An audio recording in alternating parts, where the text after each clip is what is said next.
On the line, we have former Redskins and Bengals safety Sam Shade. He's also an assistant football coach down at Samford University in Birmingham, Alabama, his hometown. So we're going to get him in the war room for the first time. Sam, are you there? I'm here, guys. I'm here, ready to roll. What's going on? How are you? Things are going well, man. I'm enjoying this 4th of July. Happy 4th of July to you guys. I hope you guys got some barbecue and stuff in there.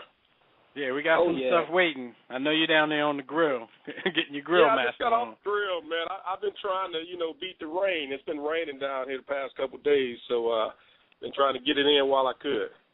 Cool. All right, well, let's get right into it because, our listeners, we got a lot of Redskins fans especially who listen to our show, so, they've been waiting for you. So let's talk a little bit about your coaching. We know you're coaching the defensive backs down at Samford University. What made you decide to get into coaching, and how has your transition into the college level gone in the past 4 years?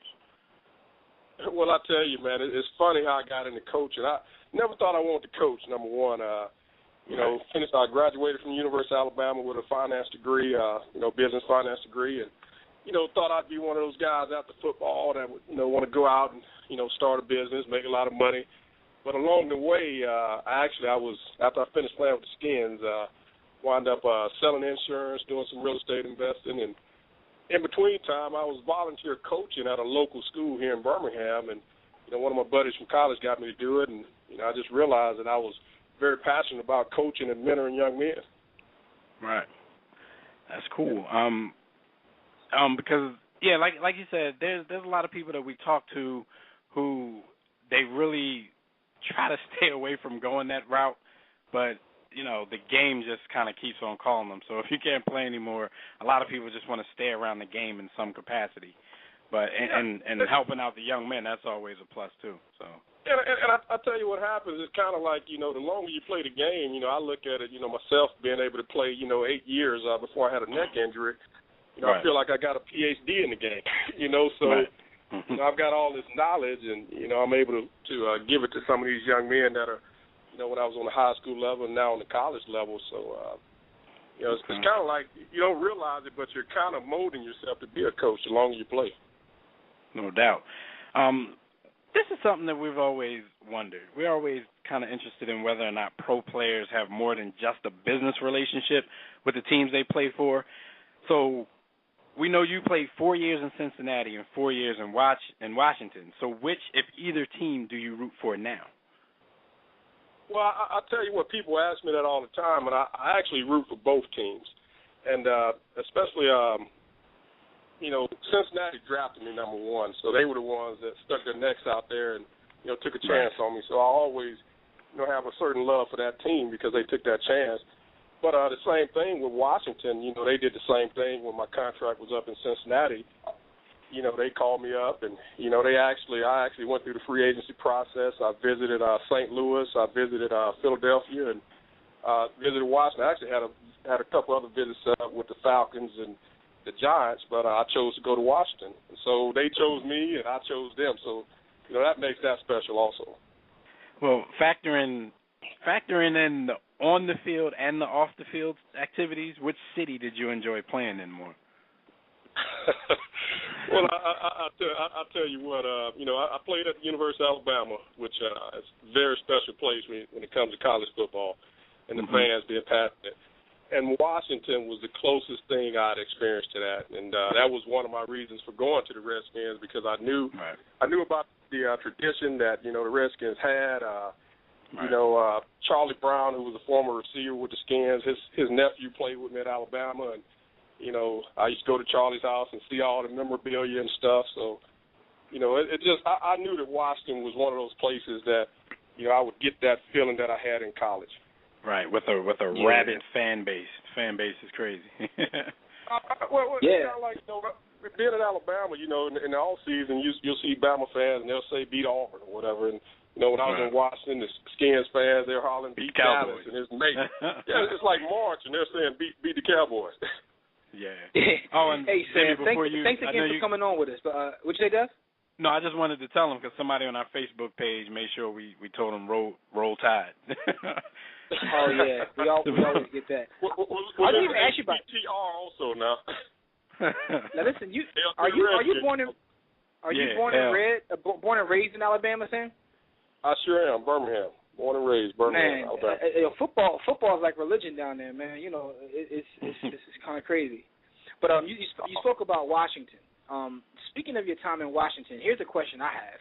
What was it like to play on that fantasy team that Daniel Snyder put together around 2000? You had Deion Sanders, you had Bruce Smith, Darrell Green, yourself. Like, was that the most talented team you ever played for? Or what was it like to be around those guys? That was by far the most talented team. We had three guys on our defense that are in the Hall of Fame right now. You know, Bruce Smith and Darrell and Deion. You know, then you got Champ. He's probably going to go in. Champ Bailey's going to wind up going in. They did have Champ, too. Wow. Yeah, Champ was on that team, too. Man. Wow. Yeah, it was crazy for me because here I was, a little fourth-round safety, and I'm out there starting with 9 other guys that were first-rounders that year on defense. I think it was myself and Sean Barber. We were the only guys that weren't first-rounders. Man. Yeah. And you probably got a lot of work considering Deion was on the other side, right? Oh man, I tell you what, you know, it was crazy, and you know, Darrell, you know, playing with Darrell was, you know, really special. Also, you know, playing with him, just kind of seeing his work ethic, and you know, Deion came over. Deion wasn't as healthy as he had been earlier in his career, you know, during that time. So he really wasn't the same guy at that time. Yeah. Well, speaking of Darrell, let's get back to Darrell Green a little bit. Because he's no doubt one of the greatest and probably the most beloved Redskin ever, you know, by all the Skins fans that I talk to and listen to, you know, being a resident of the area. So you spent like the last 4 years of your career. Subsequently, that was the last 4 years of his career as well. You know, that you guys played alongside each other. Was he as great as a teammate as we all would imagine him to be? I mean, I know you just started to say a little something, but I'll tell you what, I try to tell these young guys all the time. You know, a lot of guys think that the great players, they're just great automatically, and they just automatically get there. But, you know, Darrell, when I got there, he was going into his 17th year, and he still worked as hard as anybody in the offseason. I mean, he would outrun you, he'd outwork you. And, you know, he really, you know, pushed guys to be better. And, you know, off the field, he was a great teammate. You know, not just, he was a great person, also a teammate. Right. Yeah, because it was great. Like, Jimmy brought up that 2000 team, Darrell was still there, and he didn't even start on that team. And the Redskins was kind of like his team. You know, so he welcomed everybody into the city, wasn't starting on that team. And, you know, from what I know, you know, he never caused any ripples or anything. So, yeah. All I've ever heard was good things.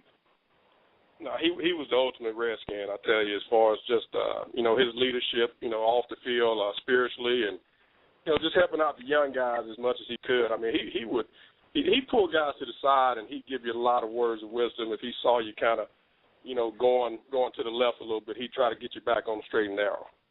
Right. Yeah. Well, you know what? Let's talk about somebody that the Redskins fans are already treating like he's Darrell Green.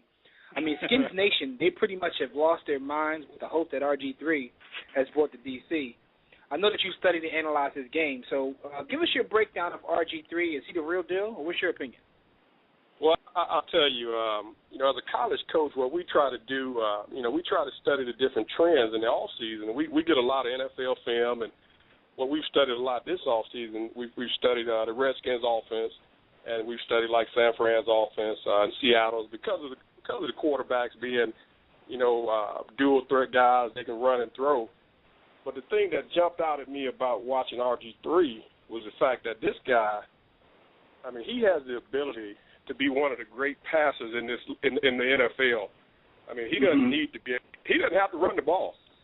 I mean, he could sit back there like Dan Marino and not be able to run, and he would still do a great job of throwing the ball down the field. Yeah. You know, and the reason I say that is because, you know, when I studied him, you know, I saw that, you know, he's got a quick release. He does a great job of, you know, reading the field and going through his progressions. I mean, he's far ahead of, you know, where most young guys would be right now. Yeah, see, now that's one of the things that I was thinking.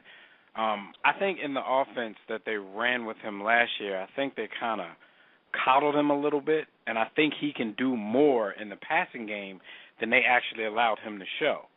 And with him coming off another knee injury, I think this is the season where he's going to get an opportunity to prove a little more what he can do in the passing game. Because last year, the Redskins threw a lot of stuff at the line of scrimmage, behind the line of scrimmage. They would kind of lull you to sleep and then throw the ball deep. But when he did get to pass the ball, mid-range, he seemed to be very accurate. He's definitely accurate on the run, and that run-pass threat just has a lot of defenses sweating. But I think this will be the year where he's going to have to prove that everything that we think about him, about his potential in the passing game, this is the year that he gets to prove that he can do that. So I'm interested in seeing that, Well, I tell you, I've studied enough tape. He definitely has all the tools to do it. He's got upstairs. He's very sharp, and like I said, I mean, he looks like an older guy out there when you really study him. But I think the offense was kind of tailored to what he did when he was on the college level, and I think they're going to have to probably start, doing some things to not have him, run the ball as much or be a run option as much as he's been, because we all know that, hey, he won't last that long like that.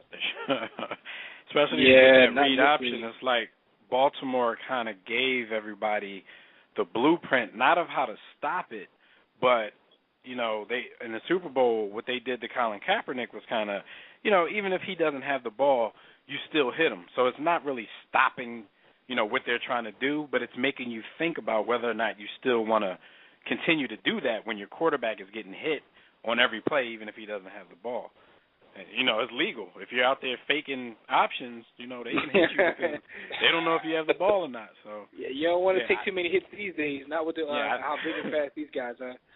And for those who are just tuning in, we're talking to former Washington Redskins safety and current Sanford University assistant coach, Sam Shade. And Sam, before we get you out of here, we got to ask you about something that may affect you directly.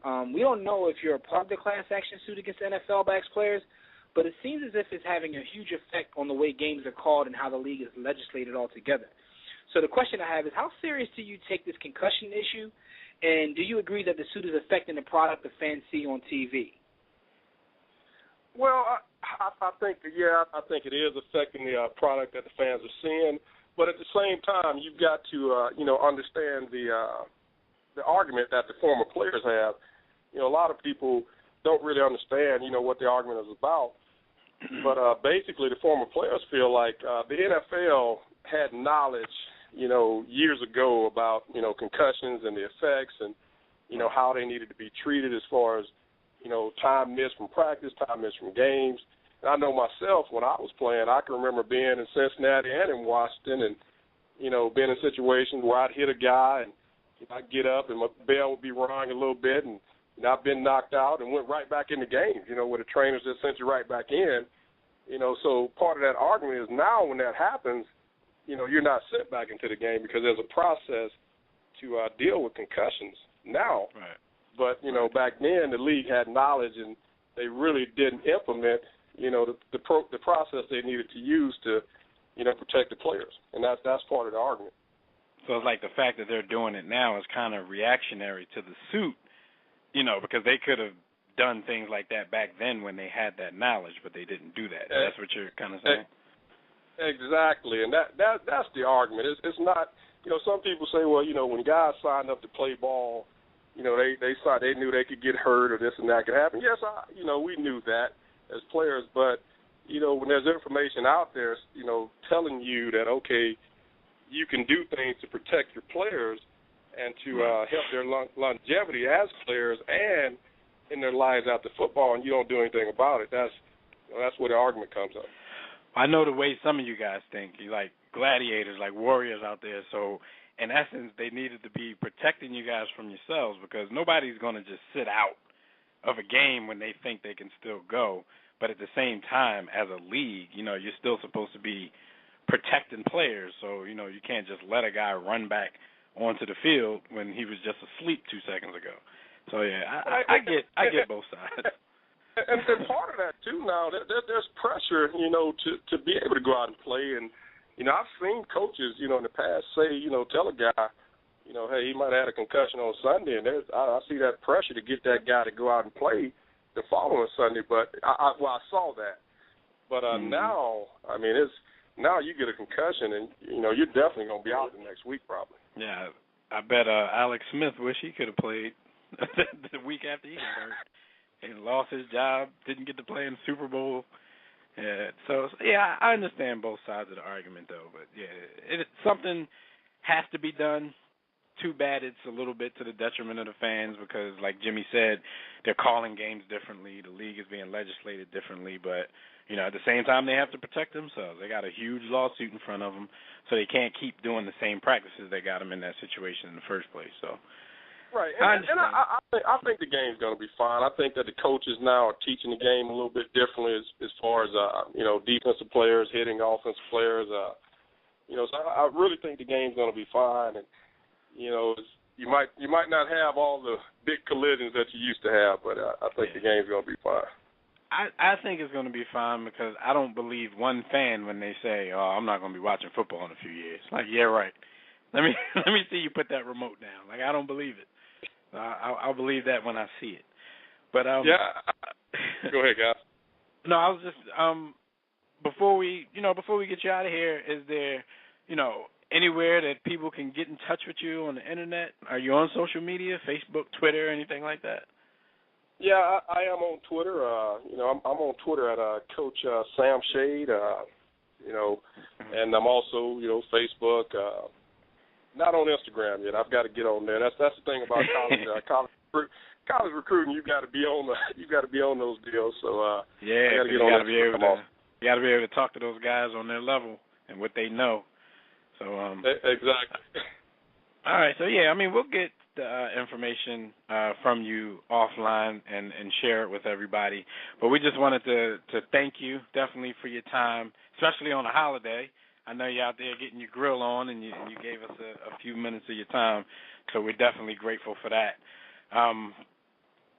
Jimmy, you want to say anything before? No, that's fine. Thanks again for coming on with us, man. And we'll be watching your college team to see how how they progress, especially those cornerbacks. Well, I'll tell you what, we've got one. I've got one playing for the Saints right now. Okay. He was a fifth-round draft pick for the Saints last year. Actually, he's doing pretty well. He had a pretty good rookie year. So, we're trying to put him out. Cortland Finnegan, he came out of Sanford, and we're trying to put some more out. Okay, that's good. All right. Good to hear that. Well, we definitely, we'd love to have you back in the war room at another, when something else happens. During the season, we'll give you a call. See if you want to come on and give your opinions about it. All right, good deal, guys. All right, man. Happy 4th. You guys enjoy. Later. All right. That's Sam Shade, everybody, former NFL safety for the Washington Redskins and the Cincinnati Bengals. Kuwait is the war room with 5 nights at the round table. 5 Philly guys diversified and educated.